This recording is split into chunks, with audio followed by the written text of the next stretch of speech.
Après 4 victoires consécutives en championnat, Lens a perdu 3-1 lundi soir à Tours. Vendredi, de retour à Bollard face à Amiens, les Lensois pouvaient retrouver leur place de leader.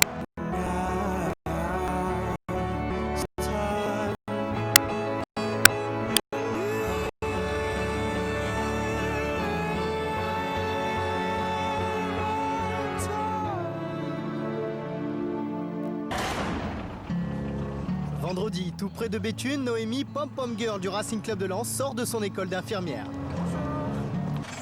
1 heure de route pour rentrer chez elle. Sa maman, elle aussi, supportrice de Lens, l'attend à la maison. Ça a été l'école? Oui. On est un groupe de supporters, on se connaît tous.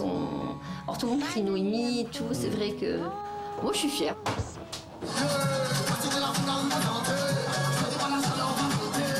On va le refaire parce qu'il faut que je vire toutes celles qui merdouillent. Hein? Hop, allez! C'est pas le gala de fin d'année de l'école de danse, hein, où si on merde un peu, c'est pas grave, maman, elle est gentille, elle va m'applaudir quand même. Et ici, t'as pas d'excuse. On va le refaire une seule fois et après, c'est devant tout le monde. Tu ne peux pas foirer. On arrive 2 heures avant et on se change au vestiaire, on se maquille au vestiaire et on se coiffe au vestiaire. La pression monte, Noémie reçoit les félicitations de Bollard pour son titre de Miss Côte d'Opale 2008. Noémie Benbeda.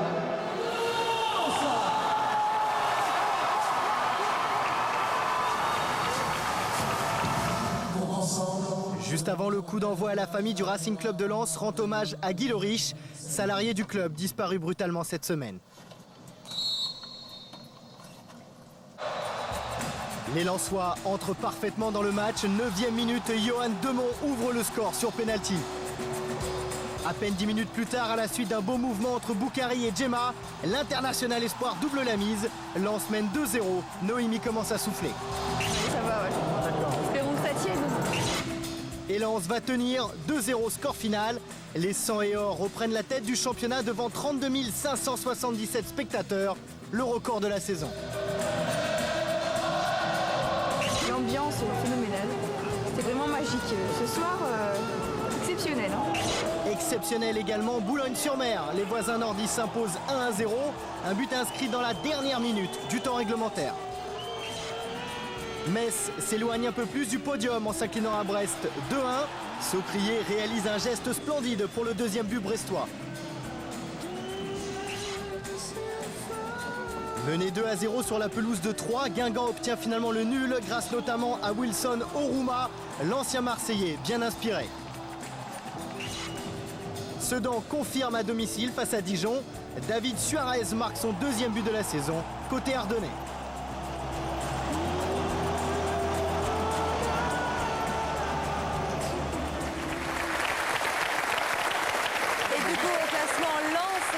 Devant son voisin Boulogne-sur-Mer. Attention, Strasbourg joue demain à Ajaccio et rejoindrait les Lensois en cas de victoire, mais même les devancerait à la différence de but.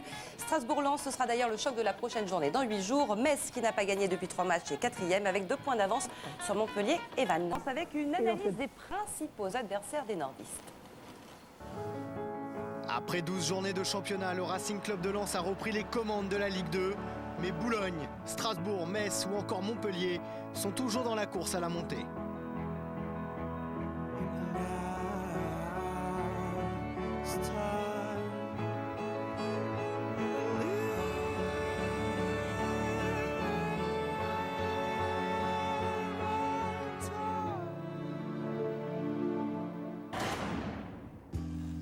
8h30 mardi matin, Daniel Leclerc, directeur technique du RC Lens, fidèle à son immuable rituel, vérifie que le réveil de la Gaillette se passe bien.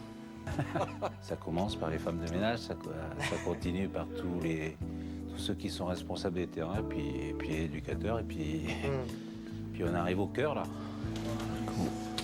C'est le plaisir de les voir. Et puis aujourd'hui, c'est plus seulement les voir eux, c'est l'ensemble de la Gaillette, et puis ça va être les jeunes ce matin. T'es à la Gaillette, toi ?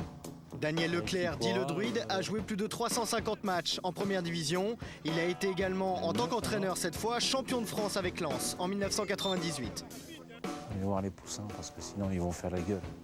C'est Daniel Leclerc, je suis Maxence Leclerc, milieu central.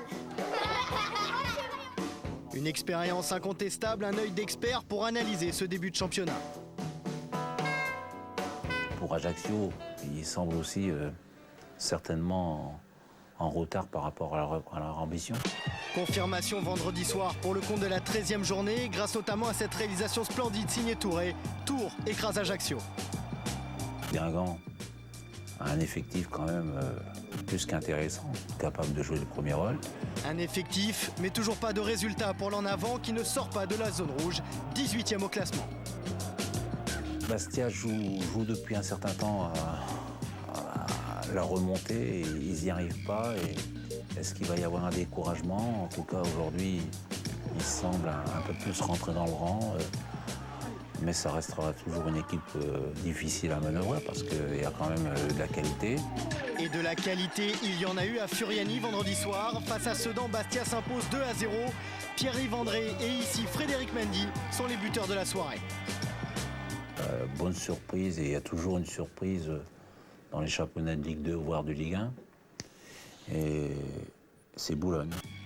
Boulogne confirme en s'imposant face à Clermont 2-1 et prend ainsi la première place du championnat. En attendant la rencontre Strasbourg-Lens demain soir, les Lensois restent maîtres de leur destin.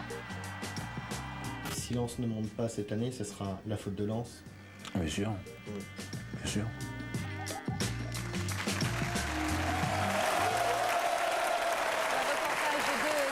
Fabel, grosse affiche donc demain, Strasbourg-Lens, regardez le classement. S'il y a un vainqueur dans cette rencontre, eh bien le vainqueur prendra la première place. Mais pour l'instant, Boulogne-sur-Mer compte 1 point d'avance sur les Lensois et 3 sur Strasbourg et Metz. À noter